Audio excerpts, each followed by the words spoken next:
నమస్కారం. Short story సిరీస్‌కి స్వాగతం. 'అసూయ అనే ముల్లు' రచన దేవయాని. ఒక చిన్న గ్రామంలో రవి, కిరణ్ అనే ఇద్దరు స్నేహితులు ఉండేవారు. ఇద్దరూ కలిసి ఒకే తోటలో పనిచేసేవారు. రవి చాలా కష్టపడే స్వభావం కలవాడు.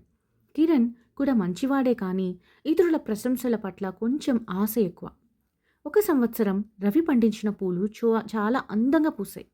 ఊరి వారంతా రవిని చూసి, అబ్బా, ఇంత చక్కని పూలు పండించావు అని మెచ్చుకోసాగారు. ఇది చూసిన కిరణ్ మనసులో మెల్లగా అసూయ మొదలైంది. నేను కూడా అంతే కష్టపడ్డాను కదా, అందరూ రవినే ఎందుకు పొగుడుతున్నారు అని అనుకున్నాడు. ఆ అసూయతో కిరణ్ ఒక తప్పు చేశాడు.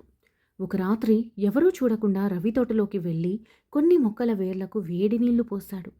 తన స్నేహితుడి కంటే తనే గొప్పగా కనిపించాలనేది అతని తాపత్రయం.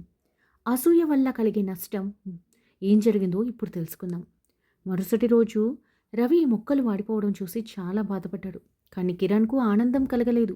బదులుగా తన స్నేహితుడి కళ్ళల్లో నీళ్లు చూసి కిరణ్ మనసులో ఏదో తెలియని అశాంతి మొదలైంది. రవికి సాయం చేయలేక, తన తప్పు చెప్పలేక కిరణ్ లోపల మదనపడసాగాడు. ఆ బాధ వల్ల కిరణ్ తన సొంత పని మీద శ్రద్ధ కోల్పోయాడు. అతని తోట కూడా పాడైపోయింది. మార్పు మరియు పరిష్కారం ఏం జరిగిందంటే, కొన్ని రోజుల తర్వాత కిరణ్ ఇక భరించలేక రవి దగ్గరకు వెళ్ళి నిజం ఒప్పేసుకున్నాడు. క్షమించు రవి, నీ మీద అసూయతో నేనే అలా చేశాను.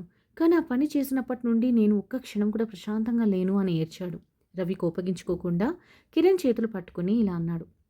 మిత్రమా, ఒకరి ప్రగతిని చూసి మనం అసూయపడితే అది వాళ్ళకంటే మనకే ఎక్కువ నష్టం చేస్తుంది. నీవు నా మొక్కలను నాశనం చేసినా నీ మనసులోని శాంతిని కూడా కోల్పోయావు కదా. మనం ఇద్దరం కలిసి పనిచేద్దాం. అప్పుడు ఇద్దరి తోటలు అందంగా ఉంటాయి.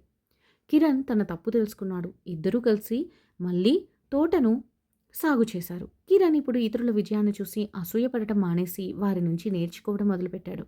అసూయ అనేది మనల్ని మనం కాల్చుకునే మంట వంటిది.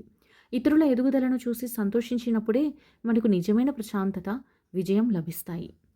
ఈ వీడియో మీకు నచ్చితే ఈ వీడియోని లైక్ చేయండి, షేర్ చేయండి, వినూత్న టీవీను సబ్స్క్రైబ్ చేసుకోండి.